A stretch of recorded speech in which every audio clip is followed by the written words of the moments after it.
guest today. Those who don't know, our guest is actually Leslie Payne. Don't call her Leslie Page. Things are called Keep Payne all Page. They're interchangeable. Maybe that was a reflection of he was Payne, but I don't know. Not really. So, and she is a counselor for the city of Nelson joining us today.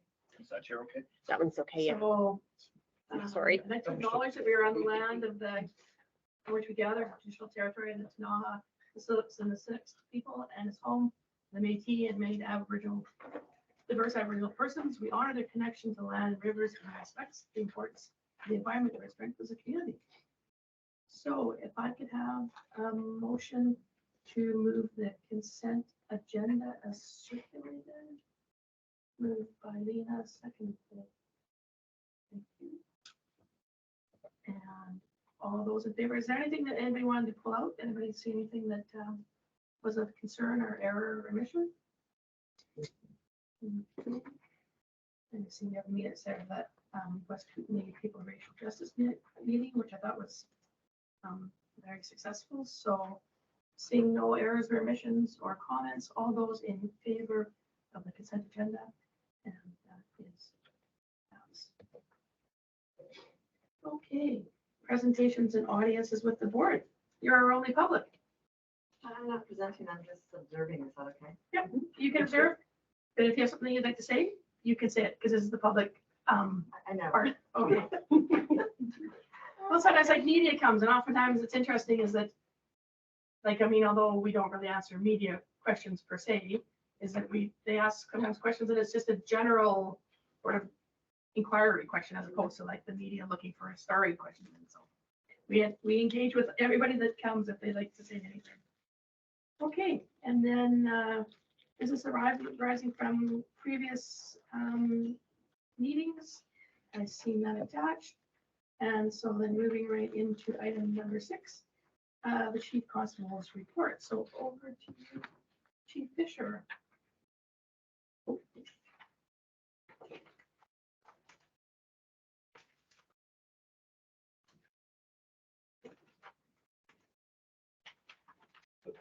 Find it.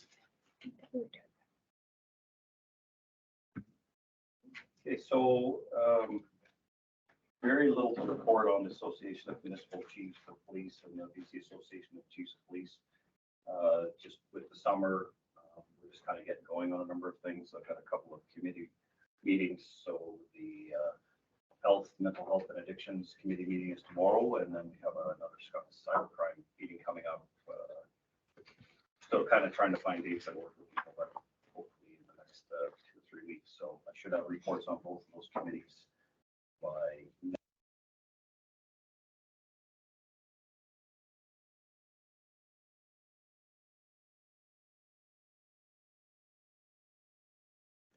project is moving forward. And just in case anybody doesn't remember what that was exactly, just a quick recap. It's the app essentially that can be used by officers on the scene live to input a fairly robust but efficient set of questions to help assess the person that they're talking with, whether or not they need to go for some follow-up at the hospital or see a doctor. There's been pretty great success with that in a few other provinces already. And again, just around the part of, there's a fair bit of risk involved, and police tend to default to I'd probably take somebody to see a doctor before I wouldn't take them. And I think that results in more people being apprehended under the Mental Health Act, taken to the hospital and need to go. So you got people being apprehended needlessly, which is not a good thing, and you get officers being tied up for hours going to the hospital with an assessment. The second piece of it is connected live to the hospital that you're going to go to. So that information is sent ahead of you for booking and review by either once the nurse in charge and potentially begin with the doctor even before arrival. So that should also speed up the time that somebody's seen and assessed at the hospital, because they're essentially checked in as soon as that paperwork arrives. So it's also saving time, gives the doctors a bit of the heads up information that's available. And again, the questions are the essential questions that the medical staff is going to need to know to assess that person. So it's not a bunch of, I don't want to say useless information, but not necessarily essential information assessing somebody. So again, it kind of streamlines the process. So that seems like it's pretty close to rolling out. It coincides well with a couple other programs that we have going in the department with the e-notes and the phones. So the app can be likely loaded onto the same phones, tying in a couple of different technologies for the benefits and efficiencies of the department. And we've also got funding approved as part of some of the mental health population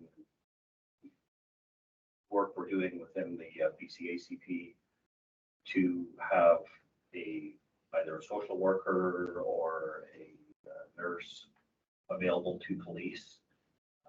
Generally, it'd be available by phone for a follow-up and consultation on specific matters, but they're also going to be cleared to ride with the police or go to specific calls. So if you have something that's been developing, or there's a problem situation that you'd like to actually take the mental health nurse or social worker with you, you can arrange that. There's some limitations on it right now that I'm hoping that over time we can expand on and either get some more hours covered and potentially work up to somebody actually going out a little more consistently with the police and being available, for those calls that you can't pre-plan ahead for. So those are kind of the two things I can speak on related to BCACP and MCP. And again, I will have some additional information for the next meeting. Chief, question if I may. That reference to the social worker or nurse funding for that, is that like our existing social workers and nurses that already work in this community that you'll be funding additional hours or something like that? Or is it a new resource? My understanding, and this just got kind of approval Monday or Tuesday. So we've been guaranteed the money essentially that we're going to have. It would be for a new position. The issue again is around staffing. So Yeah. that might be a bit of a challenge, is to get an additional person in the community that's actually designated to be doing work with the police. And they're also going to be, because we're a little bit unique here, they're going to be supporting the Nelson RCMP, so rural as well. So it's for the area, not just for the city. That's great. But yeah, it's a really good good news. resource. And I think that's a good way to do it, because one person can likely support both departments. Problem is just going to be staffing it. Yeah. I mean, we're already short of nurses. And Yeah. social workers. That's sort of the next hurdle, I guess. At least we got funding for it. Now we can take on the next challenge of trying to get And the I person and the right person for it. Yeah, within that, so my question, just a bit of more follow-up, is within that, when you're looking for the person, so that's going to be paid out of this funding, so they're not going to be attached to Interior Health? Well, they're still attached to Interior Health, but they're designated as our. Right, for so our- so it's, be more specific. Will the posting be a posting that is going up on the Interior Health website? Or is this a posting that will go up on the Nelson Police or the RCMP Police site or the City of Nelson site looking for this employee? And then if you're telling me they're IH, then this will be a unionized staff position within some complement. And I'm just wondering how wide, because of the fact that we all know that no matter what industry you're in, there are shortages of workers. Are we staff are only being able to consider an RN or an RPN or a social worker, or could we have a person that holds credentials in mental health and addictions? Good questions. Yeah. Sorry, I'm just like, And Janice, the other question is, if they are attached to IHA, well, then who actually supervises them? Yeah, You know, do they respond to the police and police requirements, or do they respond to IHA and their requirements? so those are all just things I think that we need to have a bit of clarity around. I know, Chief, that you're very excited to get this program, and the board is very excited too about, we've wanted this for years. I mean, as, as a city councilor going back, 15 years, we wanted to have this model, and we were, pretty much turned down. But I think there has to be given some thought about the logistics too, to make sure that we understand what the reporting structure is, what area they're attached to, because, would this be person attached to like acute care, or is this person attached to community care?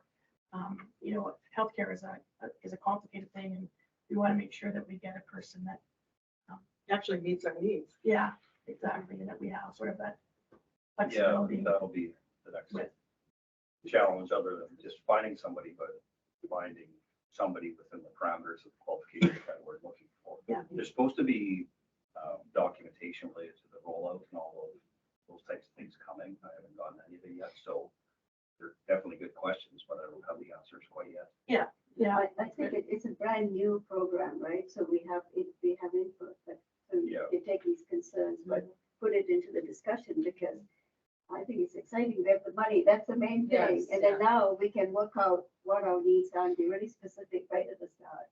And, deal with that kind of, because if it's a mental health person, you want somebody with those credentials to be supervising that. So a connection to police is, the supervision from us would be very different.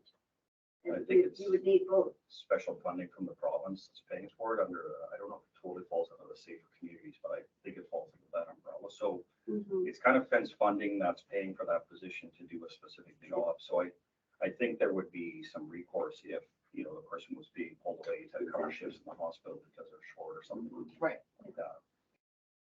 This is very exciting. Cool. Yes, it is. Yes, be excited. Yeah, that's great. Keep us Once you get updated that- as it progresses. yeah, and once you get more information, I'd be more than willing to sit down, and so that we can see if there's some questions that need to be parsed out while we go ahead, because I think what we want to do is we want to make sure that we get it right Right from the start. going in, and not just depend on, well, this is what they did there. I always have a problem with that. This is what they did there. Well, yeah, well, and there is a department of, 150 people, lots of civilians, other programs. This is going to be Unique. much needed and unique given our size. And then, if it's a share with the RCMP, which I always felt that this money, looking at the first round of discussions on it, would be something that would be flowing a little bit, because they always talk about they're working with the RCMP. When you see the provincial government talk about it, they never talk about we're working with police forces in general. It's always been, we have funding that will be going to the RCMP. And I know that I've raised the point with them that don't forget the people that have police forces, that we need to have them. The nice thing is I'm on board with the RCMP superintendent for the mental wellness addictions committee. Committee, yeah, And That's great. she's been kind of spearheading this initiative, so, That's great. so it's been kind of good that she always includes us in. yeah, so that's excellent. All those relationships are so important to me. Hey, Raj, can you mute? I just wanted to say something there. I'm just talking from the BCHP perspective. That's the only reason why I turned my mic on. The funding is supposed to be pooled with funding, and it's co-response funding as to the premier. So it's going to be IH authorities under their health authority, and how they allocate. So it's a co-response team. So I don't know how much say we're going to have in regards to what we can get. That's my understanding, Chief. So. I think Yeah. as long as we're aware of that. I mean, it's just that it does place certain restrictions on what we might have seen that we can do with the position, but, I think it's just a matter of keeping. Yeah, I still think the funding is designated for that purpose though, so. We may not have as much control as we would like I already looked at sort of the initial hours they're suggesting they're gonna work, and I'm not super happy with that, but at least it's some hours being spent to assist us. I think the times they're working could be a little Yeah. even more Flexible. Well, flexible, but more adequately assigned as to. some Well, of the- it's a lot more than what we have now. Yeah. Yes. but Yeah, it's- if anything, will be better than what we've got now. Yeah. Yeah, it's a foot in the door and Yeah. maybe there's, maybe there's a client that you're working with that, has more of the problems that are out at night and you're dealing with them then, but you can still get that consultation during the day.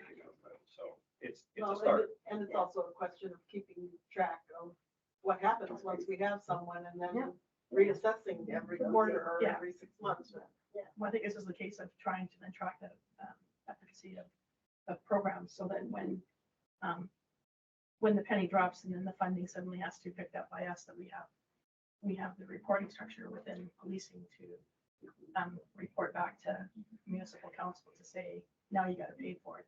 So, You're already anticipating that that's what's going to happen, that the province will keep paying for it. Oh, you're so cynical, Janet. Yeah. no experience in downloading whatsoever. Yeah, but again, so with Rod, like Rod said, so this is gonna be unionized position with IH supervision, so maybe we just get a strong person from in that realm, so they'll obviously be doing the posting, so. There is, I'm not put the card in out of course. I know there is somebody that we work with sort of regularly that has kind of got wind of this and is interested in it, and they would be a good person for it for the department, but again, probably out of our control who gets hired for it, so. Yeah. We'll see if we have any say. Okay, moving on to the Police Foundation. The Nelson Police Foundation welcome new director Ashley Elliott. Some of you might know her. We met her there as well at the meeting, and that meeting was her first meeting there last week. Fundraising events, they're planning another burger and beverage followed by a Nelson Leafs game again.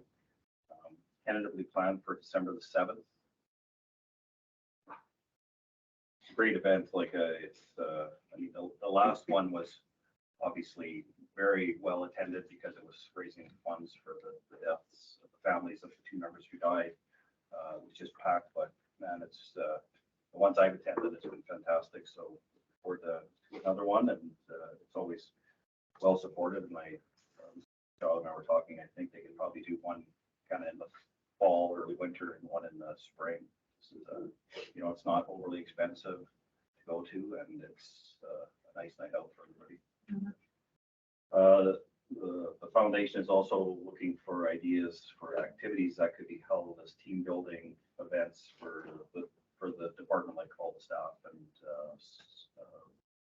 people that support the police.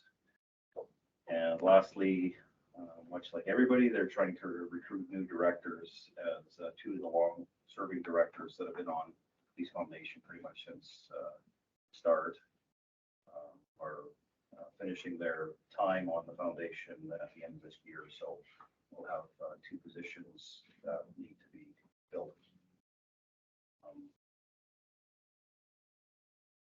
That's it for the And- foundation. And what's the process? Sorry, Chief, I'm not that familiar. I still feel like I'm learning this job every day. What's the process for becoming a board member? Are they having an annual general meeting, or can people just come to the next meeting and say that they're interested, or do you know what their process is, or is there somebody I can contact to get the processes? Who's the current chair? Tanya. Yeah, it's pretty informal. Basically, anybody can just contact her directly or the board, or Shiloh, and let us know Yeah. that somebody's interested. And criminal record check is probably the most formal portion of it, but depending on how many applicants we would get, there may be a little bit more to it, maybe some semi-informal interviews and a few things, but we haven't really had to go down that road. If you're interested and willing to come and don't have a criminal record. And do we have a board liaison to that? I am You are it, and I did Yeah. ask that question. I think it's It's actually like too informal for my liking, but I think that needs to be a clear process. And like I didn't feel comfortable like approaching people I know because I'm just really not sure. And it seemed like you're interested, or you gotta, have a criminal record check, but then Tanya decides, like, what is the criteria? It just, yeah, it seemed really just too loosey-goosey for me.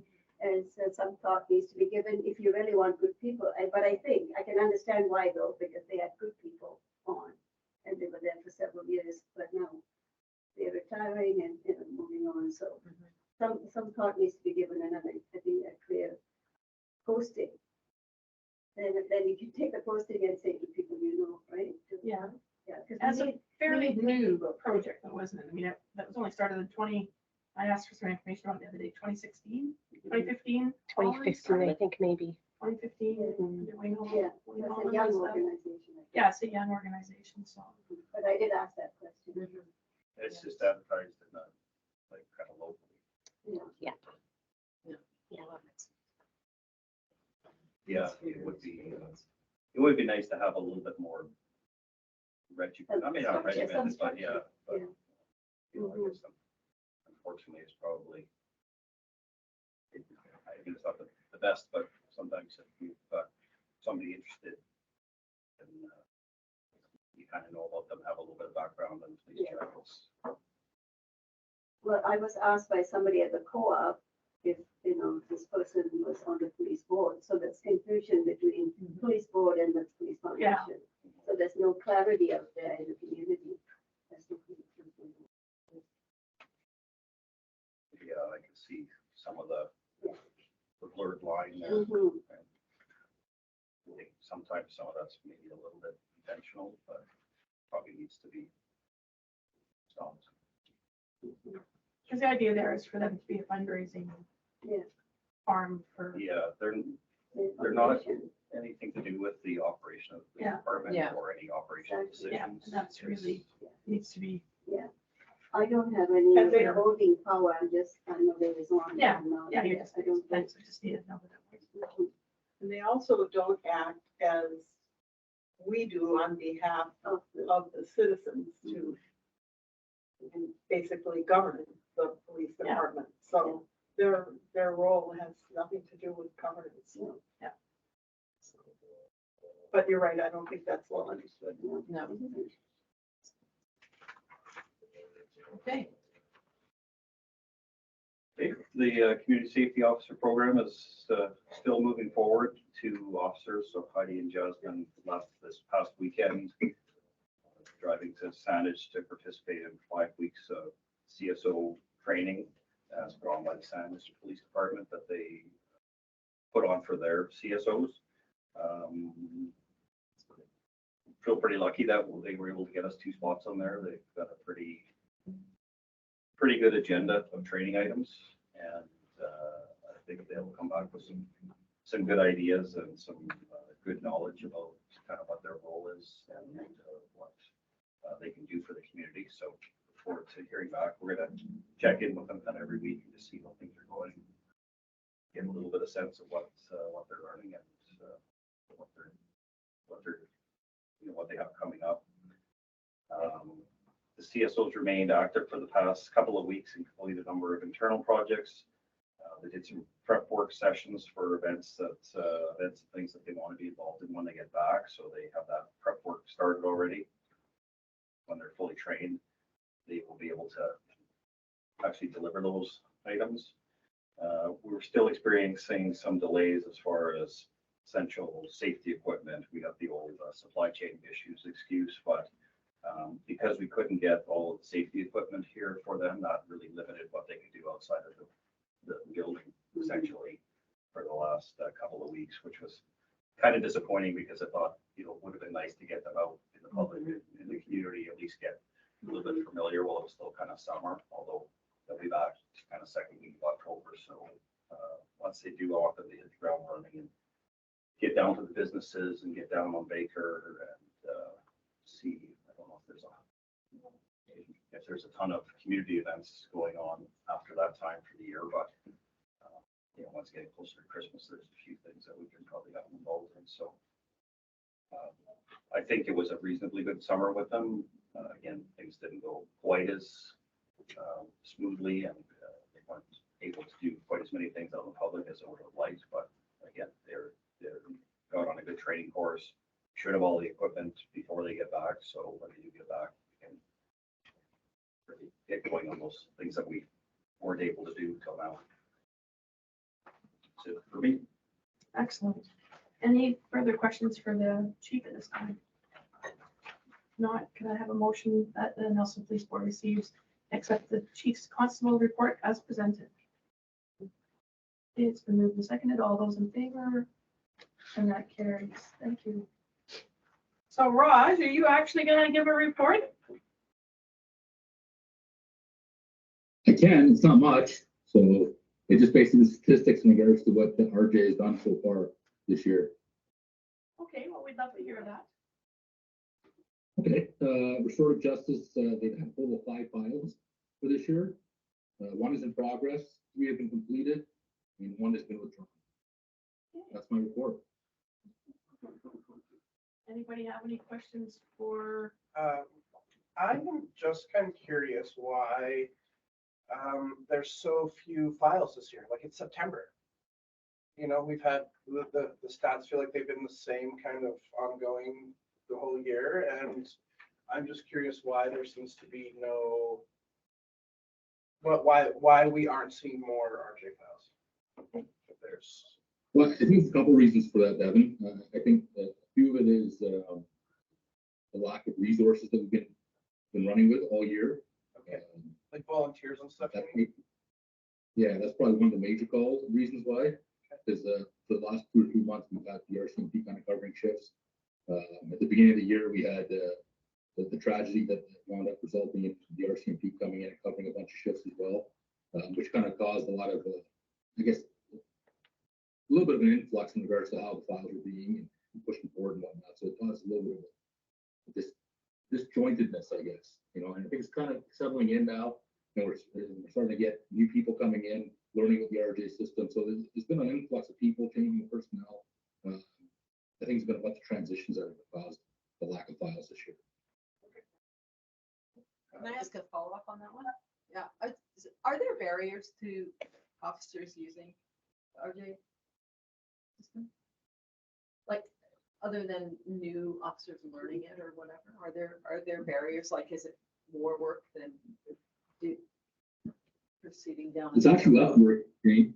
It really is less work because the officers still have to do the same amount of work in their report together, but they don't have to get ready for the RTCC at that point. It goes more or less to Kathy, and she being the vets it from that point forward. And I think from our end, Kathy was working with the Crown to kind of take over some of their files. They weren't referring when we reviewed an RTCC. But because of kind of what's happened here, it's kind of slowed down, and we haven't been able to really connect with the Crown to kind of start taking some of their files.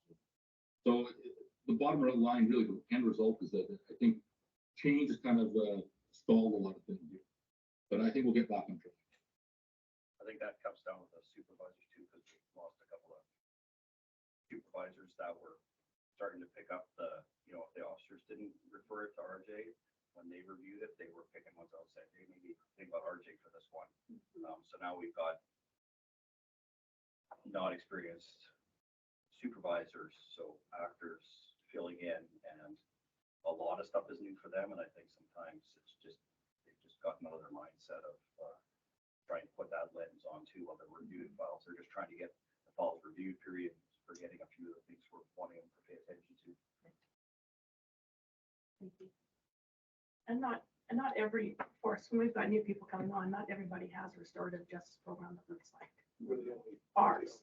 Yeah, so, thinking that you're gonna refer somebody to restorative justice if it's ever crossed your path in 10 or 12 years of working, it's still not gonna cross your path that easily when you're trying to adjust to a new organization. I know it kind of started off, it took a while to educate people, and now, again, this what, like Raj said, so many people have left and so many new people come in, we're kind of starting over with quite a few people.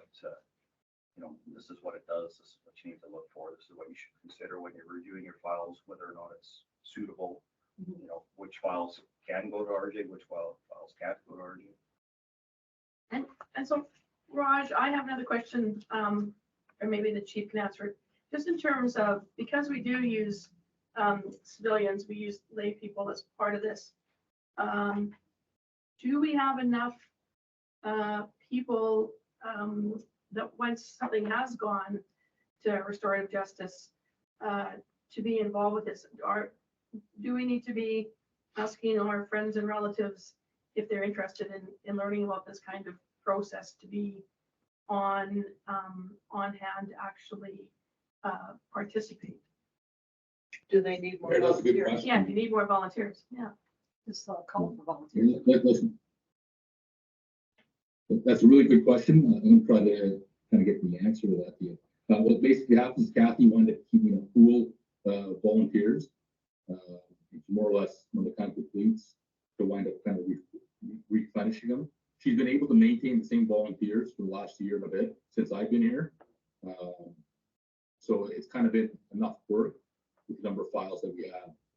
I think she is looking at running a volunteer recruitment in the next year, which will be coming in 2024. So early in 2024, to look for more volunteers. But otherwise, right now, at this point, she says she's flush. Okay, that's excellent. So hopefully we'll get that in early 2024, and then, you know, the board can assist in whatever they might in terms of just using their networks to get out the info that there's some spots that maybe are available. Okay, any further questions for the deputy chief? Seeing none, if I could ask someone move the recommendation that the Nelson Police Board receives and accepts the deputy chief's constable's report as presented. Been moved, been seconded. All those in favor? Okay. Chris, I don't want to put you on the spot, but would you like to say a few words about yourself to the board while you're here? Thank you. I think Katie summarized it. Top 40 under 40. Yeah, Really, I exactly. think that. Yeah. Top 40 is right. Well, I was gonna say, I don't think he's 40 yet. I mean, or, No, well, first, yeah, I mean, other than what Katie, I can't top her, but I will say thank you to the board for, you know, for trusting in the chief's decision, the deputy chief's decision to hire me and supporting that. I certainly appreciate that. I'm here, you know, with a bit of a pay cut, you know, from my previous career. But I've chosen to be here. So I'm, you know, committed to the Nelson Police Department, committed to the citizens of Nelson. I'm excited to be here. It's been a very fun town. Every weekend that we've been here, of course, we came in the summer, right? So there's something happening. And we're just drinking it all in, right? We're out there enjoying all of it. So it's been good. I've also, you know, I come with other experiences, other board experiences and stuff. So everything's been really interesting to me. Just sort of, you know, I'm here to soak it all up, but also have a few ideas that I've been sharing those with the chief and the deputy chief. And, you know, I really see that there's a way to move forward, forge ahead and love that. But yeah, so a little bit about me. Most of my career is investigative, so it's mostly detective work. So, you know, through my career trajectory, I worked on 5 years on a plainclothes surveillance team, which is super fun, chasing, you know, murderers and drug dealers and, you know, cool things. And then from there, I moved into major crime as a detective, you know, wearing a suit and tie. And did that for a little bit. I moved to patrol, so I have a good, you know, foundation, I would say, in patrol experience as a supervisor and road NCO as a sergeant. Back to major crime as a supervisor. Back to patrol as a watch commander, staff sergeant. And then finally, where I finished up, I was ultimately in charge of our investigative services division, which is 54 people, civilians and officers, forensics, you know, all those cool teams I was once playing on, in charge of all of it, including, you know, budgets and policies and you name it. On the side of my desk, which I currently do today, I still sit on some key committees within the province. So one being the Crown Police Liaison Committee. And so that's the committee that brought forward the Crown Police MOU, so the understanding of, say, disclosure between what the police do in terms of all of that investigative work and that relationship and ownership of things to the Crown Council and the legal system. So I'm a bit of a nerd in that arena. And so I'm still the chair of implementation within the province for all of the training for new processes, which we call electronic information management. And so still seeing the tail end of that through, but most agencies have received training. And yeah, and on the whole another side of things, also have an extensive background in public overt command. So I don't know how many times will be utilized in Nelson, but in Victoria, I certainly have a lot of experience with riots and freedom convoy. And there's been a lot of stuff happening in the last few years. What happens here, it's just a little smaller. Okay, well, yeah, maybe it'll just be me out there and making friends. So, You brought us right here with them. so that's and it, on the spot, that's kind of summarizes, I guess, a little bit about. Was all that experience in Victoria? No, I was a Mountie as well. So, so I Which worked in, automatically means you were in bounced around a million places? well, no, I only did the one, I was in Maple Ridge, so I was in the Lower Mainland. Sort of where I cut my teeth. Yeah. It was really good learning environment. Very busy place. Yeah. I just want to add two things. So the disclosure piece, I think, is great for us because disclosure wasn't that great before, and Raj and Shannon have been working diligently with the officers and giving us some extra training and getting our court packages up to the point where the Crown has been commenting on how much improvement there's been in the court packages, how good they are now and how nice it is to see. So now with Chris coming in, we can go from the good to elite level of court packages. And I'm joking, but not joking. I really think we could do that. And Chris has that expertise in that area. So it would be nice to have that, stuff flying to me now. And then the second thing, Chris brings a lot of BC corporate knowledge with him, if that makes sense. Raj and I both speak from out of province. It's nice to have somebody who's really familiar and comfortable with all the records management systems, all the processes and all that stuff that works. So I'm really happy with Chris said in the report, Chris hit the ground running and really has been efficient at getting on top of the operational files and stuff like that and catching some things that need to be cleaned up and mentoring the officers and giving them a hand with some of those areas that maybe they don't have a ton of experience in. So it's been great. It's been a couple of weeks, but it's been great. So. Welcome. Yeah, Welcome. appreciate it. Yeah. So, and the one question that every person in Nelson always wants to know is, do you have a house or are you living in a tent? That's so funny. That's the first thing I ask people ask. Yeah. You're absolutely right. We have a house. Yeah, the only way we could come is if we found a place, just the way it all works. The Victoria market, of course, is so crazy. But I have to say, I didn't find it overly cheap. And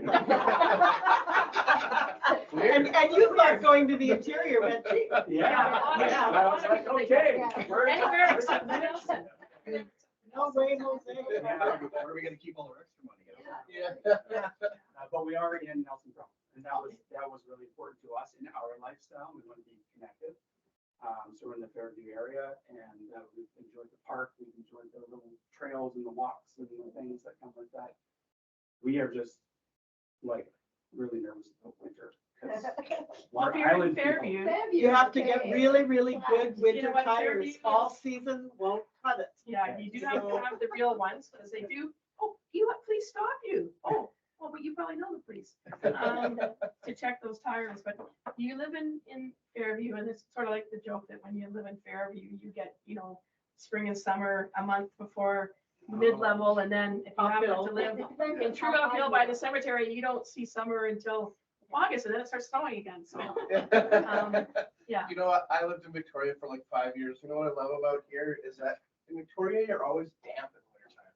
Yeah. Your shoes are always a little wet, and your pants are always a little wet, and your shirt. No, seriously, Yeah. I'm never cold here. I was always cold when I lived in Yeah. Victoria. Oh, It's actually like way nicer here because you're not kind of damp all the time. And you get the four seasons. I should have recorded that for my Well, give her a number, we'll tell her. Yeah, yeah. So no, Fairview, you're in God's country down there for sure.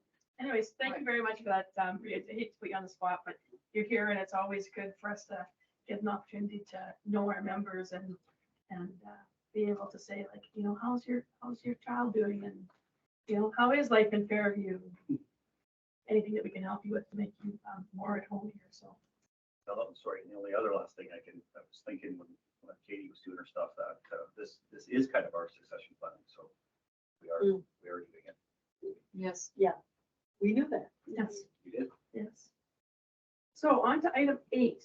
So director's reports from the CAPG conference. And I'm going to come clean first is that mine is half written on my computer because I came back from Newfoundland and just shortly after I got back, I got quite sick and then ended up with strep throat, but not any COVID. And so I struggled every time I try to sit and do work, I kind of need to go and lay down. So it is there. It is a written report. It will be available because I'm also planning to attach it to, I didn't have it last night for city council meeting either. So there will be a written report coming from me. But anybody else Yeah, Uh, want to comment? I asked Carol to put it on the agenda. Yeah. And because I thought you spent so much money sending us off Yeah. on this, that I just had to at least give you a little bit of a summary. So, so I'll be very brief. I'm just going to sort of highlight a few important things that I heard. We got lots of information because it was mostly presentation of commissions and their recommendations or research and recommendations. And what I found was that whatever issues departments are dealing with is not that different from us. So we're not the only ones in terms of the shift in culture, the resistance to change. I heard the same things over and over again.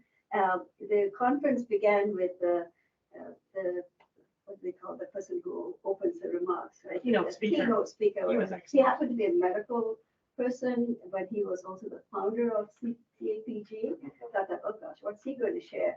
And basically what he shared was that in the medical system, they were dealing with the same issues. So the issues were work-related stress, burnout, violence against their workers, and the issue of recruitment. There's a real shortage. So, again, and that is one system, but I'm sure if you look at the education system or other systems, that they're all going through the same kind of thing. I just pulled out, so it's not from, I made notes for each of the workshops, but this is like random, pulling out common themes that came out. Like the commissions, like they said, they needed to be reforms, because there's got to be all these changes, so there needs to be clarity of roles, the roles and responsibilities of board and department, like all the levels needed to be clear. The need for training, the need for recruitment, and like the training being more appropriate, because things are shifting, and also the need for outreach in communities and engagement. So again, all these things that we talk about all the time, but we don't necessarily do, we don't know how to go forward, I think, because it's all kind of new to us. One of the things that was said was that sometimes when these commissions happen, there'll be all kinds of recommendations, but they involve different levels of government and different, so they sound good on paper, but they're not really easy to implement.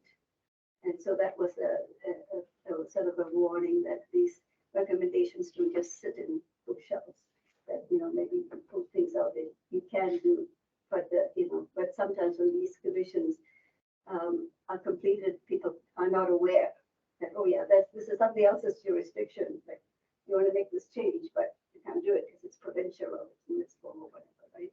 It's not that clear. The other common thing was political interference. There was unanimous consent that does happen, and that is a problem. And so they did talk about that. And some of the boards had like 2 and 3 council members. And some boards don't allow any of them to be the chair. But still, they do, they have voting power there in the room, and, those things can create, so, just a lack of clarity in terms of what their roles are, like, it's not that easy to switch your hat. In Calgary, they talked about, again, Calgary too is going through big changes and resistance initially, but they seem to be making that shift. And they talked about a program that they have where they are connecting with the community groups. So they've connected with, just like we have all these nonprofits, but they're actually making it work, and it's making a difference. So I thought that, I should share that. If you have a chance to talk to Calgary, you could get more information on how they're doing it, what they did. The importance of strategic planning came up many, many times over and over again. But that how we do it and what kind of plan we have is important. So it has to be meaningful, and there was a stress that it comes from bottom up. Like, we are talking at this level and the chief and, and then we're gonna have this meeting. And sometimes, we have things like town halls. And at town halls, with strategic plan, you're actually just telling people who are gathered there what we're planning to do. And we're not actually asking them for their input. And the same thing with the department, like there has to be discussion with people who are actually going to be doing the job for ideas. And then, of course, then we develop the plan. I think CAPG was looking like they are also then, because they understand that there's all these changes in culture, they want to know what role they can play. So, so I thought that we needed to give some thought, and I think Devin is our representative of CAPG. That's a really important role if we want to, have some input. Because one of the things I saw was that we're doing quite well in DC, but we were not represented at that conference, like, No, right? So that, other than the one presentation by the officer from Victoria. from Victoria, yeah. So, like, and so like CAPG may not be talking to BC ABB, and like they need to be, right? Like, and it was very much Ontario East Center, and like we know it all, and actually they don't. Like, I think we are ahead in many ways. So that was my. Did you find also that it was more of an urban focus? Yes, Yeah. yes. So there was not sort of the unique differences, or, they didn't showcase a small community that was doing well. For me, the conference itself, I thought, like, the first 2 days was just panels, and huge panels, like 8 people. People were falling asleep, people were on their phones, they were doing their emails, really. And if I didn't take notes, I wouldn't have this recall. Like, because there was just So much talking going heads Well, just and talking things that, heads, like, right? you don't do that these days. This is 2023. Yeah. And they're running conferences, like, so, I thought, like, but I can't say anything if I'm not going to be during my time, like, so, like, that's what I'm saying, like, if we want to, then we need to have some input so that we could have some BC influence there. If actually, if they become like the hub, like they're saying there's all these changes and there's all this need for training and board training, and like they want to be the hub, right? Well, they need to know what is being offered already. They need to know what's happening in the rest of the country. Yeah, and then at a personal level, I feel really good because at 76, I slept on the bench at the airport. I did it with Devin. I And love that she keeps telling the story. Oh, because it was, it was 8 hours. And he was going to sleep, and he said, here, Lena, there's 2 benches. So he got one. Well, I fell asleep for an hour, and I could hear people. So, oh my gosh, people are already coming, So I sit down to look. Stop kidding. Yes, Devin fast asleep, snoring away. It was 3 o'clock in the morning. People are coming here, and she says, oh yeah, okay. And then he falls asleep. And then rolled back over. I was shocked when I was before, and I was like, where did all these people come from? And the other thing is, the final thing is that I also at 76 was able to sweet talk us into to the lounge at 4 a.m. Yeah. Thank you, Lena. Yeah. Yeah, personally, quite impressive. Yeah. Yeah. If seriously though, if, you know, you want to have like a more of a discussion, I do have those from the, yeah. But that's, Thanks for that. thank you, highlights. Well, I mean, I think Lena really covered the first day. I found the second day pretty, it was more engaging. You could tell Yeah. like people like, it was like educators and stuff. So I think the issue with the first day is it's like, 8 people sitting at a table and nobody's moving and. And Just they're reporting everyone's on talking commissions, the same. right? Yeah. Yeah. I think I found probably the most, there was, I mean, the afternoon sessions were both really interesting in that the first one was like, talking about mental, PTSD, mental health and stuff stigma. in first responders. It wasn't just, it was like quite the study. I actually like to, get some of that information Yeah. from her. Yeah, Looking at that, not my big takeaway, but something that was shocking is don't go into corrections if you want to be mentally fit. It was really quite, I was like, so lots of statistics, she had quite that thing. But the one that I found the most interesting was the presentation on decriminalization and, the rise of fentanyl and yes, decriminalization yes, in British I got Columbia. that, yeah. He spoke and I mean, I think that like there wasn't a lot about results and stuff of the decriminalization, but talking about the process, talking about the rise of fentanyl in British Columbia and how slowly or talking about the rise of fentanyl, and it's really like overdoses and overdose deaths are really like they're going up at a really steady rate. And in 2019, the federal government petitioned the Chinese government to clamp down on the export of fentanyl, and that had kind of two effects. One, you see this decrease in overdoses in 2019, but the issue is that so basically all that's happened is that the processing process just started in British Columbia now. And the issue is that what they call the precursors, the chemicals are still coming from China. Yeah. But the product that's being They made made here it is in our home. way more pure and deadly than the stuff that was being made in China. Like Yeah. substantially more, Yeah. which is contributing to the continued increase in overdose deaths. Yeah, the part that I didn't know was exactly that, we always talk about the drugs coming from somewhere else. And It's come yeah, from they Europe. come through the border, so at least, they got a hold on that one and that stopped. And like you said, it improved. And then, but now it's homegrown, so we don't know. Yeah. They're coming in your mail, they're like, really, and people are dying, but it's a domestic, like it's an issue within the country, nothing to do with. overseas. And even if they are able to like bust up a ring, Yeah, it's like within weeks. yeah. That's all been filled back in. Yeah. It's really, that was. And then the other part about that particular presentation that I found really interesting was I didn't, quite understand how the process happened for decriminalization. So they actually talked about how policing, like the police came together with like the health authorities and stuff. And we're like, yes, like we need to try something different. And how both kind of sectors like policing and the health sector, we're looking at that. We're really very different, like in terms of amount possessions,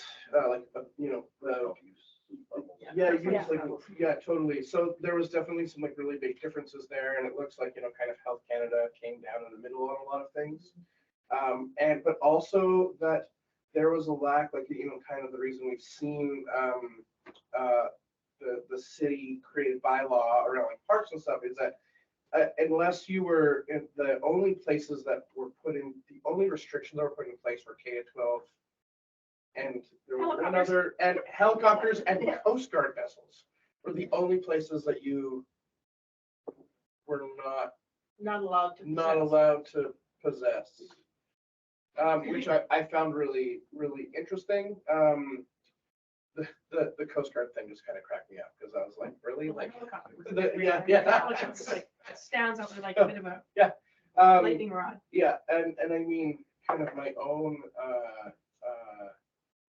like, thinking about that a lot, about the like, kind of lack of, I don't know, restrictions is the right word, but just kind of the lack of like rules and stuff around where people can use openly, I think is if anything, creating more issues for our vulnerable populations, because what it's doing is I think has been really increasing the like turn of public sentiment of like, you know what I mean? Like it is like making the public feel. Ostracizing them more. Yeah, like I really, so that was, yeah, I found that really, so that was a particularly interesting. I think that probably that was like, for me, that was the most interesting, especially with what we're facing as a community and a province, and I mean, frankly, country, but especially with this Wasn't kind there some mention of the people who are dying too, like there's an impression that it's the street people and the homeless people? Oh, yeah. But it's our young people, it's my children, your children, like it's yeah. who are dying. And yeah, it was, I can't remember what stats were, I don't have my notes, Yeah. but it was substantially more people are dying in their In the homes home. than The young are in people. public. And that was one of the drivers for the decriminalization, was because Yeah. it's not the vulnerable population that's out in the open, other people see them and. Right, and they get the overdose. help. Yeah, Yeah. it's the people that are Not- hiding and doing it because. Exactly, the stigma. because of the stigma and it was illegal. Yeah. So, that was one of the driving factors, was try and bring it out in the open so that people are more comfortable doing it, where they at least have other people around that can. Yeah, they don't really get alone. Yeah. So, yeah, and then it sounds like, and then on the last morning, there was a presentation, and this doesn't apply to us really at all, but it was fascinating with the fact that like Newfoundland has no civilian oversight for their policing. They have a provincial police force and no civilian oversight, and it sounds like it's a bit of a dumpster fire there. And CAPG is likely going to focus some efforts on getting some sort of civilian oversight into policing in Newfoundland. And then the conference was over, and then we went for lunch. Nice. And an apple on a bench. Yeah, no, that was just on the way there. We had a hotel room. Yeah, we had a hotel room in Vancouver. So. They always talked about an alignment gap, like where there would be studies and there'll be policies put in place. So it's what you say and what there's no, alignment between what you say and what you actually are able to do on the ground. But that came out quite a bit, that lack of alignment.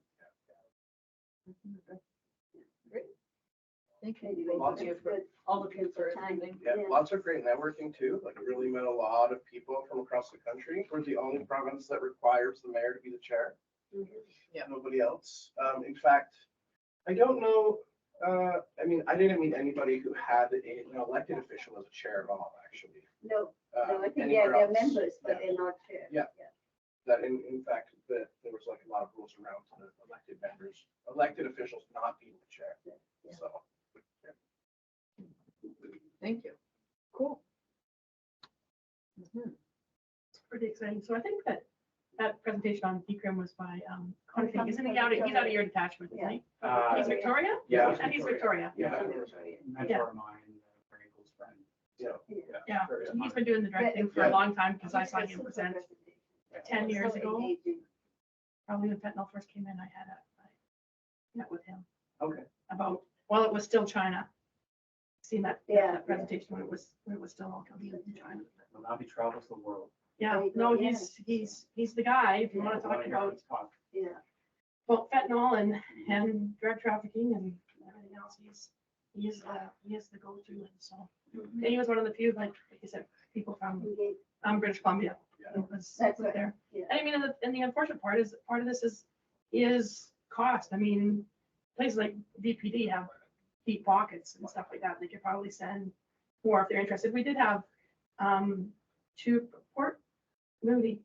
I get them mixed up, but there was 2 people from there or 3 people from there that were all here at the BC meeting. Yeah, that's right. That young woman, the The young 19-year-old woman? girl. Yeah. Yeah, That was Port Moody. yeah, Yeah. Port Moody. Yeah. I always forget which one of the, in the Tri-Cities there, like it is.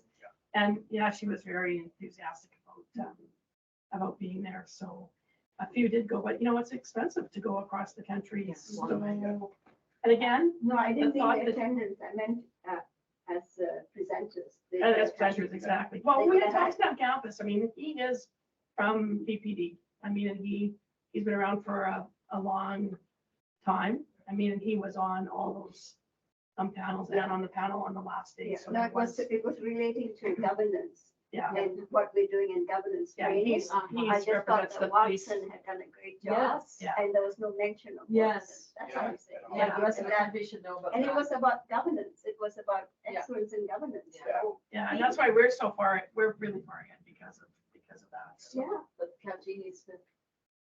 Except for reforms of the Police Act. We're a little bit behind. on Yeah, that. Yeah, Exactly. and the only thing Fine. being, in terms of cost, is that I was waiting for the announcement of where next year's is, and it's in Nova Scotia. What? Speaking Yeah. speaking Yes, of, speaking of, Halifax. yeah, national, Next year. Halifax. That's So shocking. much for trying to, Yeah. you know, usually these things go east-west or at Yes. least, or central. Central. Would have been Winnipeg. Yeah. Anyways, it's Halifax, so again, you know, we'll see who It's costly. go next year, but that's a large. At least you'll be in Halifax, you won't have to sleep in the airport.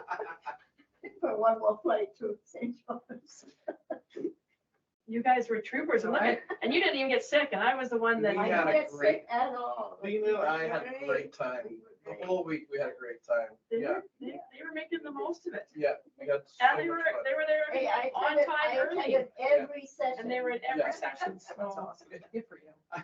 I was a head nodder on the first And, day. Yeah. and all I can tell I- you is this was the best, Yeah. this was the best way to present it, because all of my notes, I see Lena's got hers up. I thought, I need to go to more meetings where they give you the book with this much paper in the back. So that you can make the notes in it, because that's my whole life is right there. And like, that was easy to carry around. That's true. Was the one of the best things about it.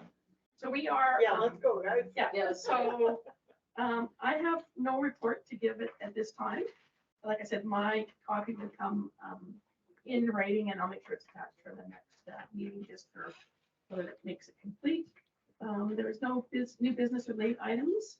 And so just a reminder that our next meeting will be on October the 11th at 4:30.